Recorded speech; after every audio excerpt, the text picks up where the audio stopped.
and welcome to The Reasons I'm Broke. I'm Daniel. And I'm Kelly. This is a podcast for any new listeners. A podcast about things that Kelly and I get every single week, ranging from comic books, movies, TV, video games, and more. We usually kick it off with a bit of news and then finally finish up with some comic books. And we do have a wide range of news this week, comics and TV, movies, everything. So we'll start off with video games. Watch Dogs has been delayed until spring 2014. If you remember, Watch Dogs was supposed to be a launch title for a lot of the new generation systems like the PlayStation 4 and the Xbox One. I don't understand why people always complain when these... Okay, fine. I do understand why they complain when these games get delayed, but it's always a better game for it. Yeah, that's true, and it's also, I think, in my opinion, a business decision.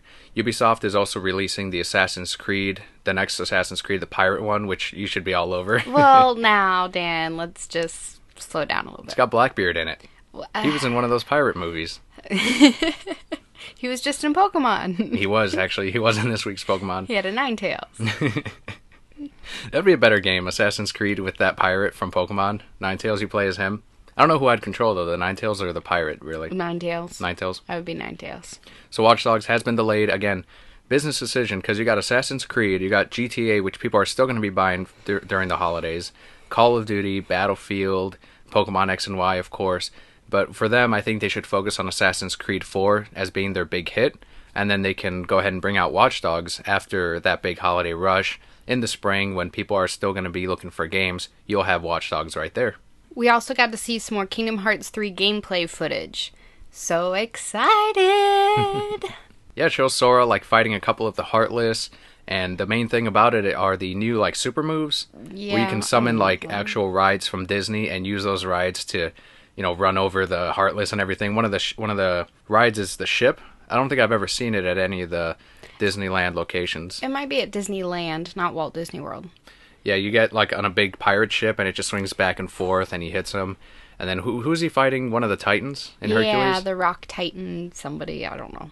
He uses the, what was it, like mountain roller, not Space Mountain. Thunder but the other Mountain. One. Thunder Mountain. He uses Thunder Mountain. Goodness, learn your roller coasters, Danny. And he hits him with that. I thought it looked great so far. It looks really good. I'm really excited. It's been a long time. It's about time that we got another game. For being early footage, I think it was fine. Mm-hmm.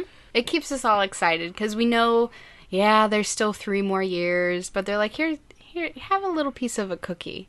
Like, I'm only getting a corner of the cookie, not the whole cookie. And I'm like, no, I can wait. What'd you think of the graphics and the animations? I thought it was beautiful. I've already seen people complain about it. Really? Talking about how it looks like it's not next gen, truly next gen. But this is the very first gameplay video we see from this game. Have they seen what the other games look like in the beginning? Really? This is beautiful. It's awesome. And when it zooms in onto Sora, you can actually see the hair move and the expression. For Donald, it was just like a still face, but I chalked that up to just being a character model that they used for this particular footage. I don't think Donald's actually going to be completely still in the actual... We're all listening to Donald, not watching him anyway. What did he say? I think I have to go this way. I don't know what he said. I like how much of an... You were playing Kingdom Hearts 1.5, how much of an asshole he was to Riku. You remember better than I do. He said something about bringing him along. Who was it? Sora? I don't know who. Sora's like, we need to bring him along. He's not coming. What? But he's like my best friend. No! And they listen to him because he's fucking Donald. You don't want to fuck with him. Because he sounds like he's cursing all the time. You're like, oh, he's a badass. And the rest of the whole time, Donald just has this angry expression on his face. Like, fuck him. He's not coming. Is he jealous? I don't know. He just doesn't like him. Whatever Donald says goes. And on to the biggest video game we've been playing, Pokemon X and Y. We have gotten much farther in the game now, and you've also got to finally play around with the Nintendo 2DS. Yes, I did. Great system, like you said. It's very, very comfortable to hold, whether you're an adult or a child, I think. For a budget system, I thought it was really good. I, personally, for my systems, like the clamshell better. That thing, it was my brother's I played with, dropped it day one. It's already... He dropped it day one, right? Yep, he dropped it day one. He's already messed up the corner. I mean, like we do with all our cell phones, but that case is so important. Yeah, but the other thing, too, is if that had a hinge, it probably would have broken when he dropped it. Maybe. That's why they made the system. Take out the hinge, which is the thing that breaks the most on the Nintendo 2DS. get that problem out of the way, because I'm sure they get systems all the time that they get from the hinges breaking, and they don't have to fix them, because honestly, that's an actual, that should be out of warranty when you drop it and break it or whatever. But Nintendo was really good about their warranty replacements. Because they know you're going to buy another one. Yeah, and my brother had one of the original DSs, the old ones, the one that was out for like 6-7 months or whatever. People all say the original, and they mean the light, but there was the older one, the fat one. He dropped his, broke the hinge. I'm like, I don't think they're going to fix it, man. We sent it in, and sure enough, they sent him a brand new one. So that's awesome. Well, and go. how many systems have you bought since then? Yeah, exactly. But you got to remember too, this was during the time when they weren't, the regular DS was kind of, the sales weren't as strong as they wanted it to be, and then the light came out, and boom, those things were fucking gone. So, Pokemon X and Y. More thoughts. Kelly was the skeptic. The world is going to end after I say this. All right. I am a huge fan of this game. It has impressed me so much more than I thought it would. Pokemon made this game for me. They made it for all the Gen 1ers. That's who they made this game for. Yeah. And it's not, I don't feel like it's a rehash of old games. Like, yes, we got the remake of Gold and Silver, which I love. It's probably still my favorite game is Soul Silver. But that was replaying a game that I already played. This is me playing a new game with my same Pokemon friends, because they gave me, you find a ton of the first gen in like the first 30 minutes. You walk in the grass, oh, here's an Abra, great ball. Oh, here's a Pikachu, hi my friend. So I'm getting to replay a new story with friends that I feel like I've already built relationships with. And you get to ride on a Rhyhorn. Yeah. That was a lot of fun. He was real slow too. He's like, And I'm like, come on, the Pokemon are jumping out. No. I'm going to get you there when I get you there. See this big ass rock? Broke it with my face. That's what he did. I think one of my favorite features of the game is the Poke-Ami, or whatever it is. Pokemon Ami. Isn't it Pokonami? Pokonami, whatever. I know that Ami is like a translation of love or care. I think I like that the best, because once you get the hearts full, and all of you know this by now, but your Pokemon lands more critical hits, gains more experience, status effects aren't as effective against them, and then they can actually endure an attack that normally would knock them out, but they just hang on to that bit of HP, like, I got this, man. I'm not going to let you down. You're just like, yeah, that's right. I like that aspect a lot, too, because it feels like you're building your friendships with that Pokemon, like they do in the TV shows. Before, yes, I built my friendship with them, but it wasn't the same. Does that make sense? Yeah. Because now I'm like, oh, here, let me give you a cookie, and you actually do something to respond to that time that I've put into you. I don't think I felt like Pokemon were real or actually my partners this much since they were able to follow you. And what was that? Pokemon? That was so great. Was it in Silver and Heart Gold? Gold and Soul Silver, and then Pokemon Yellow, of course. But it was only with Pikachu. Right. That I thought was fun. Like, they're actually behind you, and I wish they'd bring that back in some way. Whereas, obviously, certain Pokemon wouldn't be able to follow you, like Wailord or, you know. Hey, why not?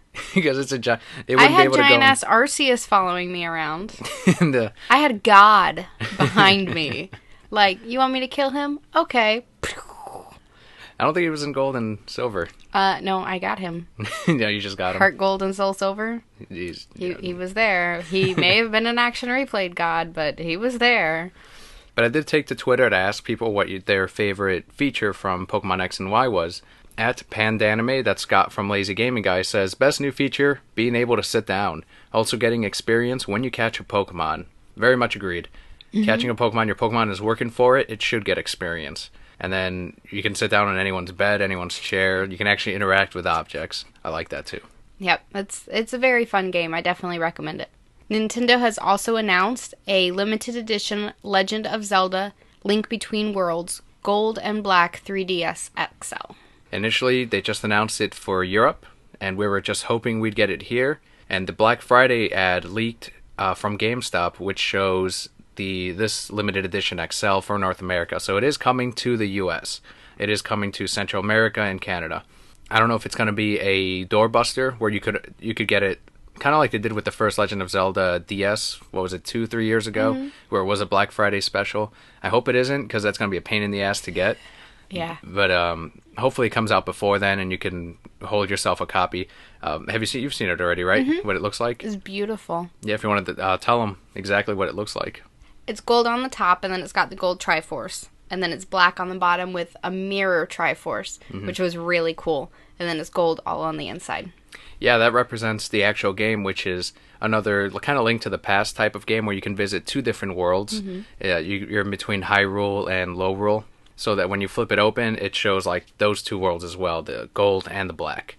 I think it's one of the best looking DSs that you'll see. Now, my Pikachu DS is pretty awesome. It is. Better Your Pikachu than- one is awesome and super rare. Yes. Yeah. Anybody want to buy it for $1,000? It's yours. I still wouldn't sell it. I'm not going to lie. For 1,000, what would it take to... It would take a lot, man. How much is a house? So I'm going to try to get that. I passed on the Pokemon X and Y edition of the XLs, the red and blue, which are great systems as well. And I passed, of course, on the 2DS because I don't feel like I'm going to drop mine, although I have dropped my fucking 3DS a couple times. But I'm going to hold off for that Zelda XL. Also, The Dark Knight Returns Deluxe Edition finally arrived from Amazon. Both movies, all in one disc. It's perfect. Like, it's not like when you had to get both discs, where as soon as the first one ended with that scene of the Joker, coming, I don't know what you want to call it, becoming sane again, because he was kind of crazy before that, but once he sees Batman, he's back to his senses. So he's back to his insanity, if that makes any sense. And that's where the movie ended, and then you'd have to pop in the second disc. In this one, it just transitions straight into the next one. It was awesome. I love that. I love not having to get up and go to the second part or whatever. It's just right there. And it comes with a digital version of it, too. First world problems. I gotta go change out this DVD. To watch more Batman. It did, though. It transitioned, like you said, seamlessly, which I think made for a stronger movie because we're seeing this entire story unfold. Also, the digital version, which is great. I still think the best part about this movie is that soundtrack. It sounds like it came straight out of the 80s, and every villain has their own, like, 80s type of theme to it, and especially Joker's with the love tunnel scene, and it's all, like, one continuous track until the very end when Joker finally dies. It's so perfect. It's... Spoilers. Yeah. This book's years old. If you haven't read The Dark Knight Returns and you're listening to this podcast, shame on you. Onto something that you actually supported. And I was so excited. I think we've talked about it before. Being Puppycat. Briefly. It's produced by Cartoon Hangover, who also does Bravest Warriors, and it's illustrated by Natasha Allegri, who illustrated the Adventure Time with Fiona and Cake. And her art is beautiful. So she did a 2-episode web series about these characters being Puppycat, and she's actually doing a Kickstarter to release more episodes. She's trying to raise $600,000. Worth it. Somebody donate all $600,000. Say it's from me, so I get all the prizes. But they are giving away some really, really cool stuff, depending on how much you donate. Yeah, we ended up donating the $75 amount so that you get the DVD, and mainly you wanted the Kickstarter exclusive cover to the Bee and Puppycat comic book. Yep. I hope that means there is a Bee and Puppycat actual series I coming, because hope. that would be really fun. And I hope it's all illustrated by Natasha as well. I still think my favorite, the favorite thing that she illustrated from that Adventure Time book that we read was the Bubblegum Prince, or whatever. Prince Gumball. Prince Gumball, and also LSP, Lumpy Space Prince. Oh, that was the best comic. That was amazing. He just wanted to be handsome, and he was so he got handsome. like that Sailor Moon face or whatever. Do we have that one somewhere? We need to read it again. Yeah, they just released that on trade, actually. Oh, Came good. out this week. Good. All, what was it, 6 issues? Came out on trade. I think it's $19.99, which isn't bad at all. That was a great series, too. Definitely pick that up. But pop over to Kickstarter, Bee and Puppycat by Natasha Allegri. Definitely worth supporting. And if you haven't seen it yet, you can catch it on YouTube. I believe they merged both episodes together into one 10-minute. Yeah. It's a really good episode. Also, if they go $150,000 over the goal, so this is going to be the first stretch goal, you'll be able to have the choice of either getting the DVD or the Blu-ray. So they'll be upgrading it to Blu-ray if you want it in high definition, which I think they're doing 11 episodes. You'll get them all on Blu-ray. That'd be so nice. The comic book. What else did they throw in there? Like Keychains digital and, exclusives as well. Stuff It's really fun. And we touched up on New York Comic Con last week, and we would say we would come back with some more of the news if we saw it. One of the funnier things, though, just the one thing I wanted to touch up on, was apparently there was a group of feminists that were following DC around at every single panel all weekend and kept asking like the same question regarding how they treat women in DC Comics. They were bringing up mainly the Batgirl or the Batwoman thing, in which DC didn't want the character of Batwoman to be married, and they made it into an issue about women's rights and gay rights. And then they also followed them about the Harley Quinn thing and how they were sexualizing suicide. And if you've heard this podcast before, you know that we're like, come on, guys. you need something to, I guess, get mad about or whatever. But they continued to follow them at every single panel and kept asking these questions, to the point where Dan DiDio, I guess, on Sunday, he's written a lot of the comic books in the New 52. He's also one of the higher-ups on DC, makes a lot of the big decisions in the New 52 comic books. He started naming off, he's like, okay, that's it. He named off all the books that DC had that featured women as like the main characters, or as strong as you know, you got Batgirl, you got Batwoman, Wonder Woman, all these books. And he said, how many does Marvel have? To the point where the lady asking the question was like, and he's like, exactly. Next question, please. So it's just really funny that's what they continue. And like, honestly, they're not buying your comics. They were never buying your comics. They just heard this controversy, this thing they wanted to get behind and yell at someone about, and they followed DC throughout all of this. You really care what these aren't potential customers. It's not like if they somehow, okay, you know what, Batwoman can now get married, they wouldn't be buying that book anyway. Right. It's one of those things. These are not your customers. Like, don't even worry about it. it's what are your thoughts on it? You being a lady. Well, I'm probably not the lady to ask because I am like anti-feminism. Does that make sense? No, because feminism, all it is at its base is you want equal rights for both sexes. But I don't.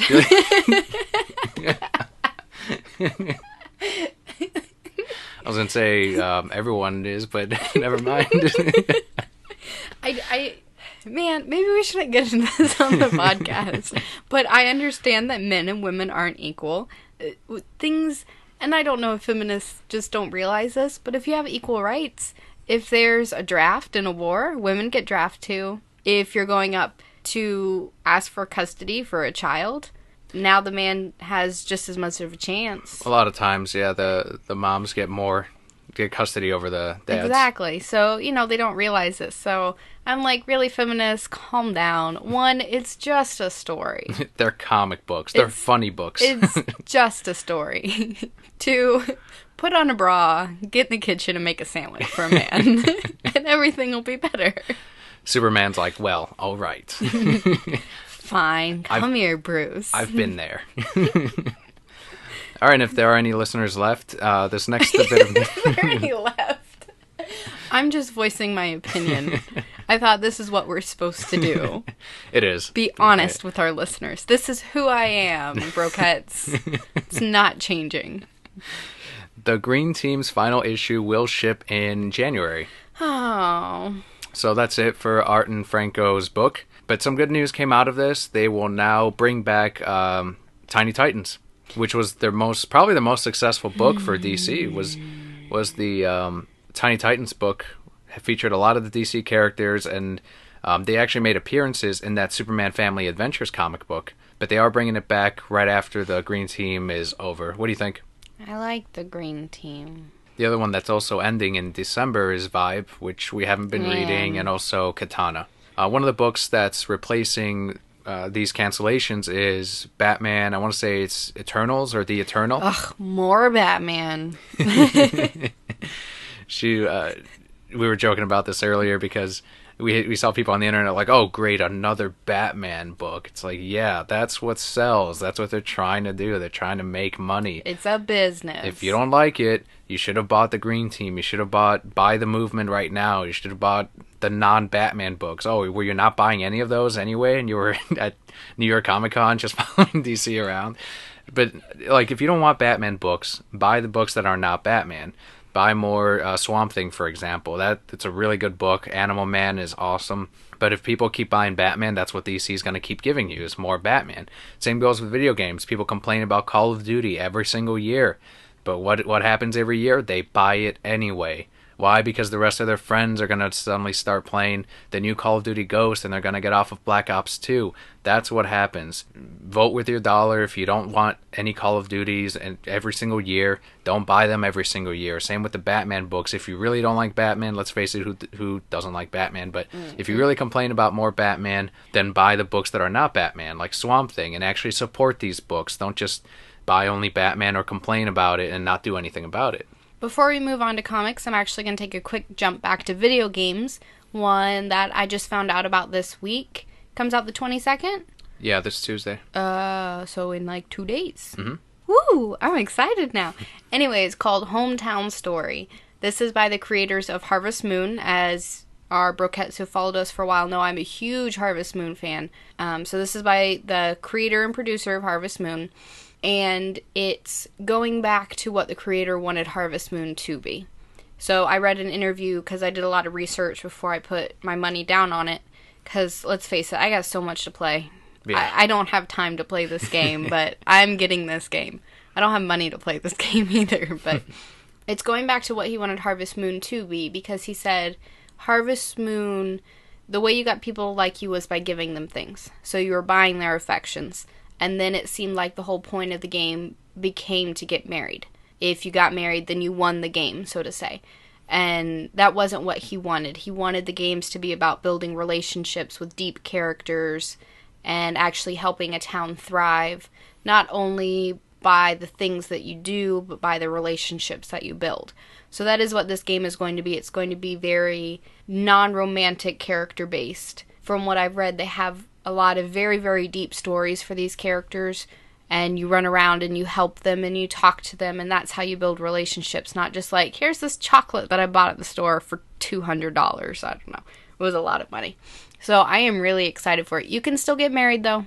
Mm-hmm. That was what decided it for me. Oh, can get married? Okay, I'll win the game then. And you can also design your own character. So very excited. Hometown Story comes out this Tuesday. So when you're not playing Pokemon, you can start on Hometown Story. I haven't been able to play Pokemon for like 3 days. I'm never going to finish that game. I think I finally got ahead of you. I'm like on the third badge right now. I don't even think I got the second one yet. Work is like, guess what? You gotta work because you're broke. And I'm like, shit, you're right. Got to stop buying this stuff. And on to comic books. Star Trek Con #1, written by Mike Johnson and art by Claudio Balboni. This is 1 of 5. Did you read the Con story? Mm-mm. We did see Star Trek Into Darkness. Mm-hmm. I actually personally liked it more than the first Star Trek from the reboot. Mm-mm. But I didn't really like the first one that much. Lens flare, you mean? Yeah, into lens flare. But this one, it's the background of this version of Khan, not the one that we know and love from Wrath of Khan, but it's the entire history of this guy. And honestly, I think I liked the character more when we didn't know as much about him, that we just knew he was artificially sort of like made superior to the rest of any other humans around him. But here you're getting like him as a child and up into the ranks, and it's just, it's not that interesting. All the other characters the whole time are saying, oh, this Khan, he is above average even for these superhumans that we have. And it's like, come on. And the whole book, they just keep saying something like that. Like, he escaped. Are you surprised? He's above average. He's a superhuman. Like, let's not get into that. So it's actually going to be my pass of the week, the Star Trek Khan #1. I didn't even read it, so I passed on it a long time ago. Way ahead of me. Next up, we have Superior Spider-Man #19, written by Dan Slott with art by Ryan Stegman. I became a foghorn. That's how I feel about this. That's how I feel about this book. It is 100% not what it was when it started. Well, thankfully, this is the final piece of this arc. Are we stopping after this? No. I'm going to continue reading Superior Spider-Man. I like Doc Ock as Spidey too much. I like him as Spidey, but he stopped growing as a character. He's gone back to his Doc Ock, I know everything now kind of way, and that wasn't what I like to see. I like to see this guy who should be bad suddenly unable to be bad and learning why he shouldn't be bad. And now he's like, I gotta murder these guys because that's what I need to do. Maybe Dan Slott is getting ready to bring back Peter Parker or whatever. So he's making us hate Doc Ock? It could be. I mean, I agree he's been less likable in the last couple of issues, but in this arc itself, while it has been the weakest so far, I don't feel like it's been so bad that I regret reading any of it. I do still like... See, I'm the opposite. I like seeing Doc Ock kind of Batman his way through these things, where he knows his plans and he knows he's figured out, like, this is how you actually get out of this. And you don't compare anyone to Batman. no, he just Batmaned his way out of it. Like, it's like a cheap imitation, kind of like... Okay. Not fine. The Lucky Charms, but like the marshmallow magic squares that you find at Aldi's. Not Honey Nut Cheerios, but Honey Rounds. Not Frosted Flakes, but Frosty Flakes. My favorite... What's my favorite right now? Not Chex... Not Rice Chex, but Rice Squares. Rice Squares. Those are actually really good. There's got to be one, not Life, but Live. These are those cereals that parents look at and they're like, it's like the same thing. And then the kids like are like, $5 cheaper. It's nothing like that. It never tastes the same. They knock it over. It always has the shitty character on it. There's no games on the back. Not Flintstones, it's Dinosaur O's. Dino Bites, that's what it is. I remember, Dino Bites was it. And it had like a dinosaur on the front. It didn't have Fred Flintstone. So that's what Doc Ock is to Batman. Okay, fine. He is the Honey Nut Rounds of Batman. So is this your pass of the week then, it sounds like? I don't know. Give me till the end. Probably. Next is Adventure Time number 21, written by Ryan North and Zach Gialongo, and art by Shelley Pearline, Sarah Herricks, and Emily Partridge. This I thought was written really neat. I'm missing Ice King a whole lot, but we're kind of in two different places of time at the same time. Yeah, we're following Finn and Jake and Princess Bubblegum. Right. And so we're getting to see this new villain that kind of comes in and starts taking over, and we're seeing Princess Bubblegum deal with it. And then Finn gets a message from Princess Bubblegum. He's like, oh man, we gotta go save her. And the people was like, nah, I recorded this like 3 days ago, bitches. They go back and everything's gone to shit. Yeah, everything's come. Did you get like a Princess Bubblegum Marceline vibe? Yeah, didn't we get that last month too, when she was with Marceline's t-shirt, like smelling it and sleeping with it and stuff? Yeah, they are an item. I'm okay with this. Oh. I'm okay with this. Follow-up story, though, I really, really liked. With the surfer? The surfboards. Really? It wasn't so much the story that I liked, but I loved the art. Where he looks like a real boy? Yeah. I was like, this is something a little boy would... Like, it made it more real for me, because it's not... To me, it wasn't, oh, it's some kid in the future. I'm like, oh, it's some kid now, like Calvin and Hobbes, where he's just imagining all this stuff, because that's what little kids would do. Mm-hmm. That was really cool for me. Next is Batman and Two-Face number 24, written by Peter J. Tomasi, with art by Pat Gleason and Mick Gray. We get the origin of New 52 Two-Face in this. Mm-hmm. My pick of the week. Really? Yep, Batman and Two-Face number 24. Was not my pick of the week. You thought it was. Now what? Guess you don't know me like you thought you did. I thought you liked good books. I do like good books, which is why I picked a good book for my pick of the week. So you didn't like this one? I did like this book. It just wasn't my favorite. All right, so let's talk about the stuff we liked about it. Okay. The art, always the same. Batman's still dealing with Damian's death. Mm-hmm. Even though we got his acceptance at this point, we know that Batman, and I like that Peter J. Tomasi didn't just go, okay, well, he's over it now, so it's back to being Batman. No, this is still a man that's hurting. This is still a man that remembers that Damian Wayne's body was taken by Ra's al Ghul along with Talia's. Man. So he's upset about this. He says, what did he say to Alfred? He said something like, the person that's, when I see Ra's al Ghul, like, my wrath will be stronger than ever, or something. It was just like, holy shit. And the way that Patrick Gleason drew Batman's face, it's like an anger, but like an almost about to cry. It's just this perfect balance between the two. That one panel where he's looking down into his son's grave. So great. And he wanted it to be, didn't he want the graves to be left open as a reminder to himself, as to remember that rage that he feels when someone took his son? So I guess we're going to see Damian come back hopefully soon. I'm fine with that. But I think that's, that and the Two-Face origin is what I liked best about this. You didn't like it? I didn't like the Two-Face. I'm like, who's this crazy psycho lady? I guess she's a mob leader that wants to take down all of the villains in Gotham and actually take over Gotham, just like every other. But what's ruthless about her, not only did she burn Two-Face's one face, like while he's sitting there tied up, which was pretty ruthless. But she has like this random thug, this random criminal tied into a punching bag that she uses as a punching bag. I'm like, hold, this is really fucking dark. She's just hitting him over and over again, just beating the fuck out of this guy. That was really violent, and I'm like, this is Batman. I can't wait till Batman stops her. I don't know. For me, she was kind of out of left field. I'm like, and suddenly there's this redhead. Let's just make more redhead looks terrible. It's a new character. I like the Batman the Animated Series origin. With Grace? Yes. That was awesome. Yeah, with the animated series, everything is going to be better. But I still enjoyed this a lot, and I can't wait to see, because Two-Face was sort of wronged. He has a very dark origin in this. His not to spoil it, but his relationships were dissolved just as his face was. And now you have this Batman that's broken. Use fancy language. Now this Batman is broken as well, and for these two characters to team up for a couple of issues, that's what I'm really excited for. So, again, Peter J. Tomasi, I don't think there's been a bad Batman and Robin issue, and this was no exception. One thing I did really like about this, and I will point it out, obviously it's a Two-Face book, but did you notice how many panels there was something over one of the characters' faces? I gotta look back at that. That's pretty awesome. You have to. It was so cool. There's a scene where Alfred's outside doing something, and there's a shadow over half his face. There's Gordon on the phone, and he's got shaving cream on half his face. There was like 4 or 5 panels where whichever character you saw, half his face was different, so there was like a than theme, the other half. Symbolism in it. That's great. Was. That was the part that I really, really liked most about it. The story itself, again, kind of out of left field.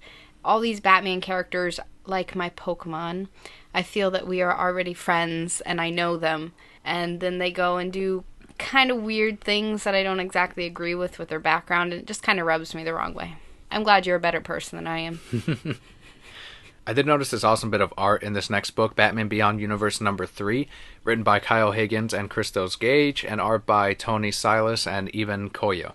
For this one, I don't know if you saw, if we're talking about the art, just like in the last one, when they're talking about one of the villains, what's the new villain that we got for this? He was invented just for this book.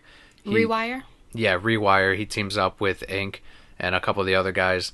When he's talking to Terry Batfake about being in Batman's shadow, when Batman Beyond actually makes it back to the Batcave, you notice he's at Bruce's feet, also in Bruce's shadow. Yeah, that's awesome. So what'd you think of this one when we finally found out that these weren't like Batman clones, but just these other people in disguise with a hologram? I thought it was pretty cool. I think I liked the first story, the Justice League. Yeah, it was Justice League Unlimited before, and now it's Justice League or Batman Beyond Universe. Anyway, I like the story with Superman, I think, a little bit better because he was super gay in it. Mm-hmm. He's like, I can fight you because Bruce taught me. He did say that, didn't he? He did. I fought with the best. And he's like fighting who is that? Fucking... I don't know, General Zod? Yeah. It's not Zod. It's not Zod. It's not Zod? No. Might as well be. It's wannabe Zod. Diet Zod. Or the Roundo Zod.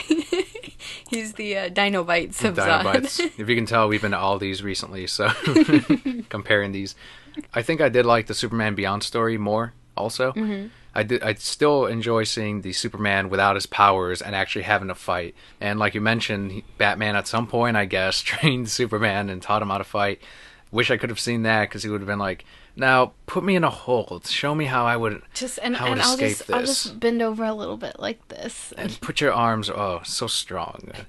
Why are you kissing me? There was a bug, and I was trying to catch him with my mouth. We're done here. And that was the extent of Superman being taught. I've been trained by him. He just watched a bunch of videos of him. That's all he did. Always in tune with his heartbeat, as we know. Mm-hmm. Knows when he is actually fighting, so he rushes over there and watches from afar, just laying down with his hand up to his face, like, so quick, so strong. Gross. So Batman. But it was a very good issue. Both stories, I thought, held up pretty well. So far, if you've read any of these, get out us on Twitter, @ReasonsI'mBroke, #SupermanLovesBatman. It's a hashtag now? Yes, it is. That's amazing. Next up is actually my pick of the week, Batman Superman number 4. Now what? Thought you knew me and you didn't. Oh, it's more super gay moments. Yes, exactly. This one's written by Greg Pak with art by Jay Lee and Ben Oliver. This was Superman being super gay. I knew you'd be here with me in the end, Bruce. Like, Yeah, that was in that. I immediately pointed that out. Like, look at this. Yep. So, like I said, a lot of super gay moments. I'd say not just with our established Batman and Superman, but also with our young Batman and Superman. They're like, oh, we're going to work together now. We're going to be best friends. This is unfortunately the last issue where Jay Lee will be doing the art for it. I think it was just for this first arc. And people, you get it from both sides. A lot of people don't like that he doesn't really do backgrounds for his panels. It's just mainly the characters and like weird like smoke effects in the background. I still enjoy that. I think it's cool. But we are going to see a new art direction after this initial arc, which I believe this is over now, because it did seem like they closed up all the loose ends, including the Earth, what was it, Earth 3 Batman, Superman, or Earth 2? Yeah, one of the two. Whoever. So overall, I thought they were, very enjoyable 4 issues. Mm-hmm. I agree. I think this next arc that we're going to see is going to be really, really cool, because these two characters going back into our Earth have now realized that they can work together. A lot of foreshadowing sounds like Darkseid's going to show up, and they're going to have to work together. That's true. And I think that's going to be really, really cool. There's so much that you can do with that. And if you remember Darkseid, this isn't New 52 Darkseid. This is a Darkseid from a different Earth that has been going into every single universe and just taking out Superman in all of them. So he can have Batman all to himself. All to himself. Next is Justice League of America number 8, written by Matt Kindt, art by Doug Mahnke and Ken Lashley. So cool. I think I like this one more than you did. You did. We finally get the explanation as to where some of the members of the Justice League of America and the Justice League ended up after the Earth 3 villains came into the Justice League universe with Forever Evil. Mm-hmm. They're in a mental prison, I guess is the best way to describe it.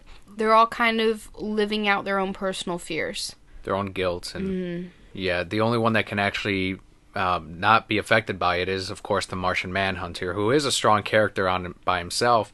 I think what we liked most about the New 52, not only the new reason as to why he gets hurt by fire, but also he is a kind of a ruthless character. He is strong. He can actually hold up his own against someone like Superman with his shape-shifting, with his strength, and with his mental powers. Like, he should be overall a better character or a better fighter than Superman.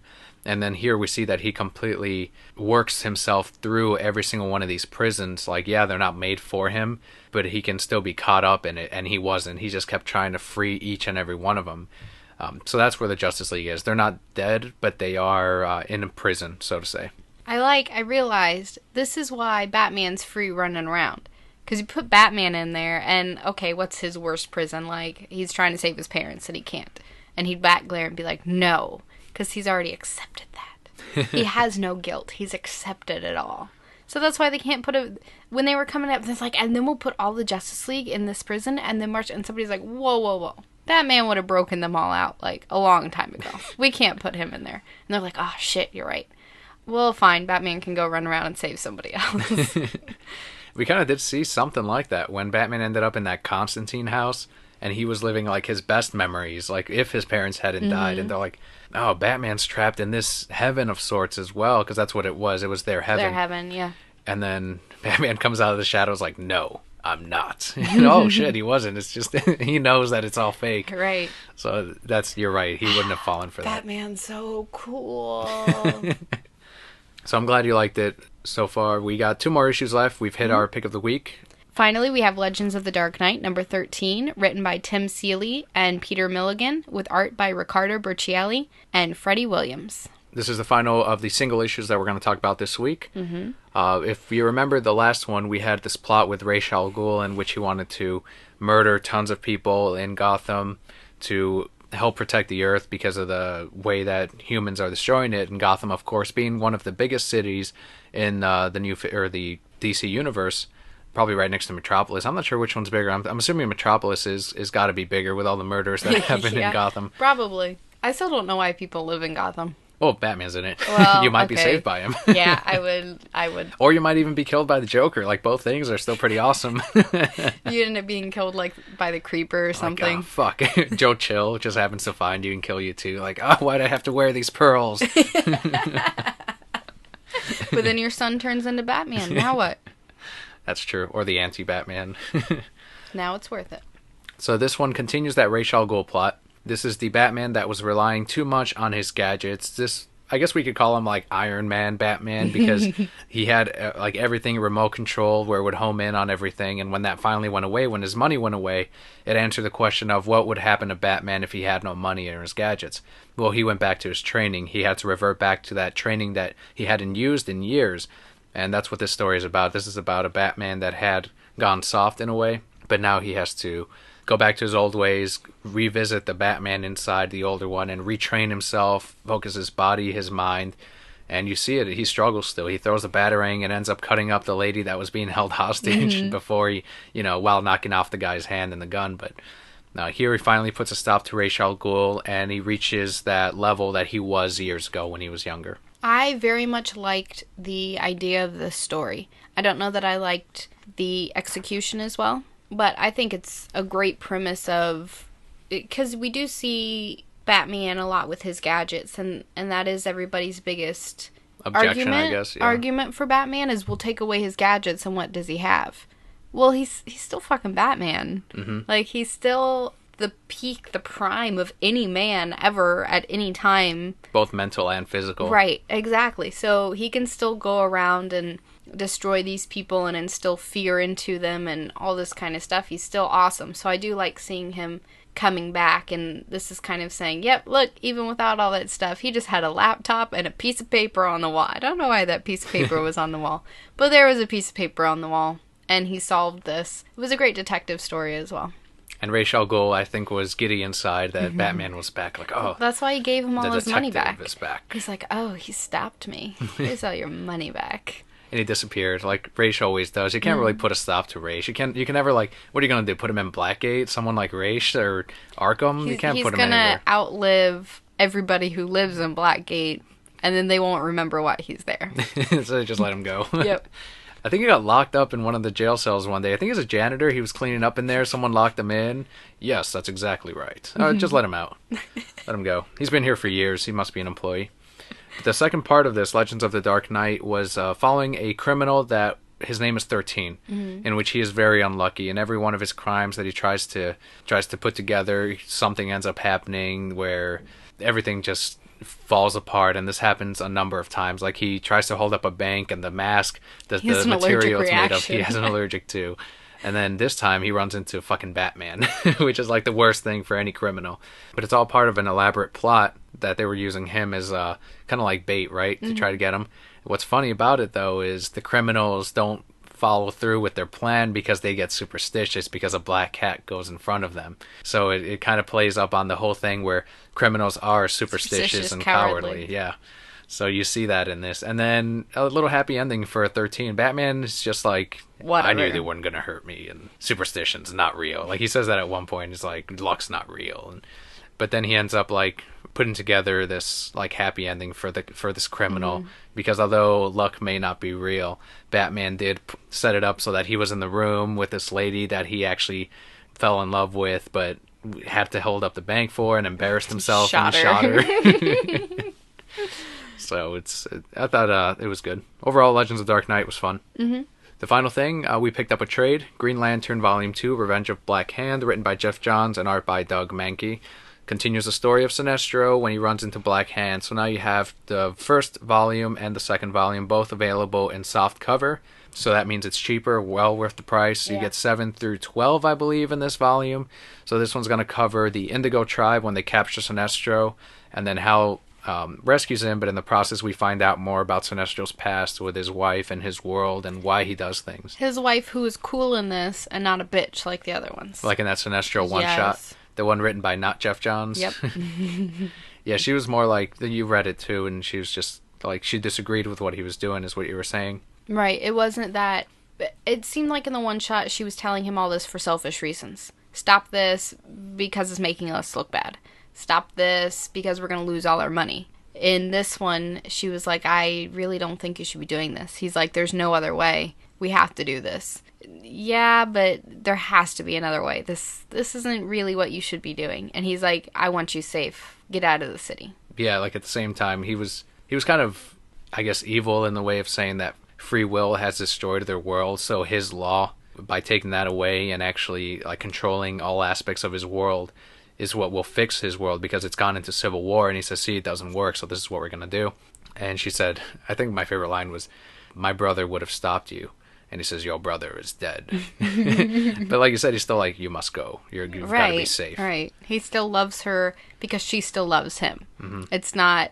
I don't know. The one shot made him feel... Made him seem like he doesn't care. Not that he doesn't care, because he still wanted her safe. But she was a bitch. Like, she wasn't deserving of his love. So it made him seem like whipped, too devoted. Does that make sense? Mm-hmm. Because it wasn't, I'm with you because you're deserving of me.